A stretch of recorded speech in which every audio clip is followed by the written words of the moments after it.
like to work with the cast? Kasi yes, iba-ibang background tayo eh. Yeah, oo nga, katulad nga nung pamagat, di ba, fruitcake. Iba-iba kami ng timpla na binigay dito. At yung iba dito, matagal ko ng mga kaibigan at nakasama sa industriya. Yung iba, mga bago pa lang. Masaya. Sabi ko, masaya to, punong-puno ng regado, parang fruitcake. Yan. Kumbaga different ingredients, Empoy. Oo. Kompletos, ricados, ika. Okay, meron bang ibang magdadagdag? Or next question na tayo? Next question na tayo. Okay. Wala gusto sumagot. Ayan natin to. Yes. Okay, so next question, mga friends. What can we look forward to with fruitcake? Ano yung nililook forward natin sa pelikula na ito? Okay, Rhea Taide. I think, personally, I'm excited to see how everybody else's storyline will be shown. Kasi ako, personally, ang alam ko lang yung sa akin. So, medyo exciting to see all of it come together. We're very excited to come together, no? Everyone. Kasi nga, kumbaga tahi-tahi yung stories namin dito lahat. You know? So, kung mapapansin ninyo, kapag pinalabas na siya, lahat kami connected in some other ways. Okay, thank you, Rhea. So, next question. How do you think a story like this will resonate with the audience? Kasi, syempre 2023 na, and nag-iiba na rin yung taste ng audience ng mga nakaraang taon. So, tingin niyo paano siya magre-resonate with the audience? Si Victor Anastasio, medyo pupuporma eh. Okay, Vic! So, tingin ko dahil sa TikTok and Instagram, parang lahat na nabibigyan ng spotlight eh. So sa movie na to, hindi lang siya, may mga main characters. Kumbaga parang lahat ng nadaanan, meron talagang own spotlight na parang mahalaga lahat. Kaya, and I thank you. Kumbaga sa Ricardo, sa ingredients ng fruitcake, pag walang fruits, walang cake. Okay, thank you, Vic. Thank you. Diba, true naman yan. Okay, so last question. Hopes for the movie. Ano yung hopes natin? Kasi baka pang ano to eh, di ba? Ano kaya? Saan ba ito papalabas, di ba? What are your hopes? Medyo pumaporma, hinihigpitan ni Noel yung mic eh. Parang si Noel eh. Ayan, hello po. I hope po na mapanood po ito ng maraming tao at ma-enjoy nila yung movie na na-enjoy namin gawin po. At saka yung dagdag ko lang po sa sinabi ni Kuya Vic na especially in this generation na lahat po instant na pwede yung pagka-swipe up po a whole different genre yung mapapanood po. Dito po sa Fruitcake, what I'm excited for is yung concept na iba't ibang storya sa isang movie pero lahat sila connected. Ayun po yung excited ako na makita ko rin po at nakita ng maraming tao. Ayun, we're very excited. Para kaming highway. Yung pagkakas namin dito sa Fruitcake parang highway. PPLEX, SLEX, SNX, naging connected. Ayan. So, maraming salamat mga kasama natin sa cast ng Fruitcake. Palakpakan naman po natin sila, please. Ayan, ngayon naman, we are opening the floor sa ating mga kaibigan from the press to ask questions to everyone here dito sa cast ng Fruitcake. So, if you have any questions, nandito po ang staff natin to hand you the microphone and assist you. So, ayan, meron tayo dito from here and here. So, starting with, please state your name po. Hi guys, I'm Steph from Bulletin. So, could you share with us ano yung mga character nyo? Tapos paano mag-mimit? Kasi sobrang dami nyo eh. Or, paano mag-connect yung mga stories?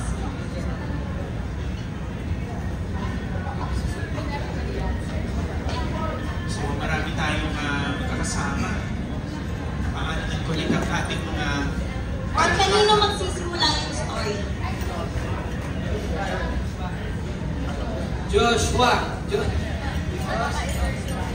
Kanino mag-start yung story and paano siya mag-introduce ng mga characters? Base sa script, sa akin po magsisimula yung kwento. Isa ako dito ng probinsyano, simple buhay lang. And excuse me, dahil sa pagmamahal, lalabas ako sa comfort zone ko, pumunta ako ng Manila. Parang katulad ng parang ako lang din, yung pinoportray ko. Pumunta ako Manila, para makuha yung gusto ko, which is love from galing kay heaven. Ayun. And then, sino ba ang pinusunod na pinakilala sa akin? Wala sila. Papa daw, no? Oo naman, Papa daw yung next. May papakilala next sa akin. Well, good afternoon everyone. Thanks for coming. I portrayed pinakamatanda dito sa movie na to, si Senator Sam. And like the usual, meron akong karelasyon. And then, at the end of the day, meron din akong nagka-campaign period ng time na yan, when it happened. So, kailangan nyo mapanood muna para malaman nyo kung saan nagpunta. Pero, bandang huli, kung nakita nyo naman yung LRT, bandang huli, doon kami magkikita-kita lahat. And doon magkakaroon ng resolution sa mga conflict namin. And doon yung makikita. And I think one interesting part here is when Direct talked to me about my character in this movie, when they told me about it, it was kind of like a movie that I did 2002. Parang nangyari sa isang araw o dalawang araw na magkakakilala pala lahat. So it was something ganito na nangyari sa isang araw, isang setting, tapos magkakakilala lang pala kayo. And then at the end of the day, nagkaroon ng patawaran. And yun, parang buhay natin. Hindi natin alam na magkakakilala pala tayo, pero may connection tayo. So, anyone can answer po. Ano yung mga expect ng tao dito? Paano sila makakakonect dito sa project na? Ay, ayan. Just in time. Yes, from our friend from Manila Butin. Because si Direct Joel will also join us. Ayan, ang ating director at ang writer din natin with Miko Lovello. Ayan. So Direct, anyone can answer, pero feeling namin ikaw ang susi. Susi! Kung paano nagtagpo ang ating mga hands. Okay. Actually, gusto ko kumari naman may obsession ko sa unification ng mga tao, tapos perfect strangers. And they're trapped in their own individual problems, pains. So it's really interesting na gusto kong gumawa ng story about unification and people na you think feeling it's a good message for the younger audience din na at some point in your life, you'd feel na parang feeling malod ka, feeling mo mag-isa ka. Pero in reality, you just don't know, pero there's always someone there. You just don't, huwag masyado ka lang busy isipin yung trap ka lang dun sa individual story mo. But in reality, there's someone there for you, but you just, hindi mo lang alam kung saan titingin pa. So feeling ko it's the message I really want to give out with this film. So, may question naman for Joshua, kasi sabi mo probinsyano, just like you in real life. So how was doing the character? Nahirapan ka ba? Nag-adjust ka ba? Something like that? Actually, masaya ako kasi similar yung character ko sa akin. At hindi ako nahirapan gawin. So it's like a breather para sa akin. Kasi at that time, ginagawa ko rin yung Break My Heart. So medyo mabigat yung ginagawa ko din. And ito parang nakakahinga ako kasi sa set, masaya lang. And yung ginagawa ko habang umaarte ako, masaya lang din. So, hindi ako nahirapan sa though, medyo nahirapan ako dun sa punto kasi kailangan kong OA-an yung punto ko para mas mukha siya nakakatawa rin. Doon ako, yun yung challenging sa akin. Mas magaling pa yung nanay ko sa akin na hindi naman matagyan. So, nahirapan ka kasi parang comedy kasi itong genre na to. Yes, yun din. Diba parang ang hirap kaya magpatawa. Diba? I mean, madaling umiyak, pero yung magpatawa, mahirap talaga. It's challenging talaga para sa akin. So, anong preparation mo dun sa part ng comedy? Like, nagtanong ka ba sa mga komedyante natin? Like, Effoy? Preparation, actually, pag binasa ko pa lang yung script, malalaman mo na comedy siya. So, So, ginagawa ko lang kung ano nakasunod sa script, and then ako at si Direk, dinidiscuss namin kung ano ba yung nakakatawa at that moment. Tapos, i-execute namin, and then parang eventually, habang inuulit namin yung take, parang mas maganda kung ganito gawin mo, ganyan. Nag-i-experiment din kami while shooting yung mismong eksena. So, sana matawa yung mga tao kasi diba, parang yun din yung gusto kong mangyari kung may lugar ba ako sa comedy. Salamat. Alright, thank you so much. Okay, so meron tayong follow-up question. Okay, ma'am. Hi, good afternoon everyone. I'm Christina from the Manila Times. Question po kay Direk, gano'n mahirap sulatin yung 17 plus characters and even po ba yung story nila, yung exposure nila sa film or meron tayong mga central characters? Direk, sabihin mo kung gaano mo katagal ginawa itong proyekto. Tagal. 2 years, di ba, Direk? Actually, 4 years. Oh! So, challenging siya. Ayun. So, although rather than thinking about yung hirap niya, actually, kaya siya umabot ng 4 years, kaysa hindi ko naisip siya na mahirap, naisip ko na it's really fun to do that kind of film. Na, kasi, it's a kind of film na marami akong gustong i-tackle din eh. Tapos, I want to tell this kind of stories. May mga package of stories siya na gusto siyang ikwento in my own way. Na actually, you have the Gen Zs. Kasi ako parang millennials na ako eh. So, though sinulat ko siya, I mean siguro, so na-enjoy ko talaga yung process of doing those kinds of characters. Kasi feeling ko, of each of those characters, na-identify ko yung sarili ko from each of them. So that's why, mas naisip ko na mas nag-enjoy ako sa process of making all these characters. Diba, you have, I think, more than this. Kasi marami dito, pero pag ilagay mo pa yung other stories, madami talaga siya. So, ayun, yung process niya, it took us, me and Nico, develop too long.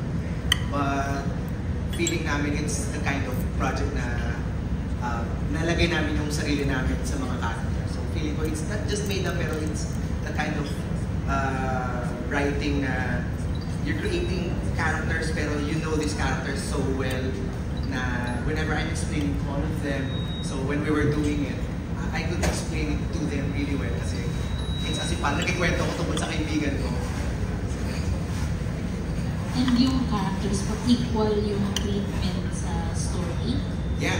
So, ano siya eh, hindi ko siya inisip na parang mas supposedly kailangan mas mataas to dito. Equally important sila each other. So feeling ko yun yung sense ng we have that much character na parang siyang Jenga ba na every piece is important. So feeling ko yun yung trick doon na yung process itself is siguro yun yung pinaka-tricky part is how to make them equally important to one another. Especially din, yun nga sinasabi ko, perfect strangers yung mga characters na to. There are times na hindi naman parating they have to agree with one another, hindi don't know each other too well lahat, pero somehow, important sila sa isa't isa, even though strangers sila. And then final question, nung bago i-shoot ba yung pagkikita nila sa train, individual yung pag-shoot nila sa mga artista? Because I wanted to find out na gaano ka-riot yung naging finally nagsama-sama na sila sa isang set. Ano siya? It's a build-up. Tapos, yun nga eh, parang siyang intertwining story siya. So, they have their own life sa isa't isa.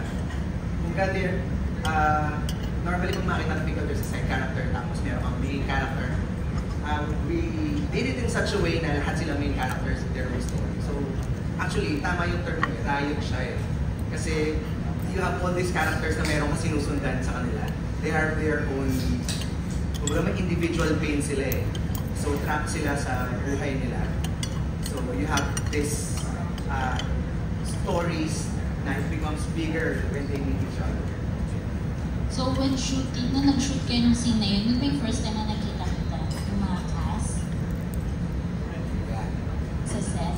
Nasabay-sabay sila lahat. Ay, yun yung ano, sorry. Yung nagsama-sama na yung lahat ng cast sa scene. Hindi. Actually, ano ba, behind the scenes ba ito? Nakita-kita naman ako before. Pero, so parang kinita ko na sila, parang, ito pala siya. Walang surprise. So parang, hindi na sila nasa starstruck sa isa't isa. Ako lang. Nilalong siriya tayo. Wow, wow. Sorry, kailangan kayo. So sino pinakamakulit nung grand scene na yun? Secret. Ayaw ko masyadong mabilis yung tanong eh. Hindi ko ayaw sumunod ka. Pero ano siya, actually lahat ko kulit eh. So na-enjoy ko talaga siya eh. Although walang hierarchy dito eh. Ayaw ko siyang i-invent as a hierarchy kind of film. Kasi yun nga, lahat ng characters bida sa sarili nilang buhay eh. So actually kaya rin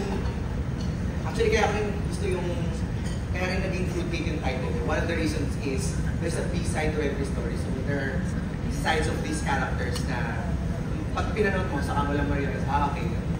Pero parang hindi siya superficial yung mga characters. So meron silang death lahat, tapos their own adventures, which is that would relate to another one story. Thank you. Yeah, thanks so much.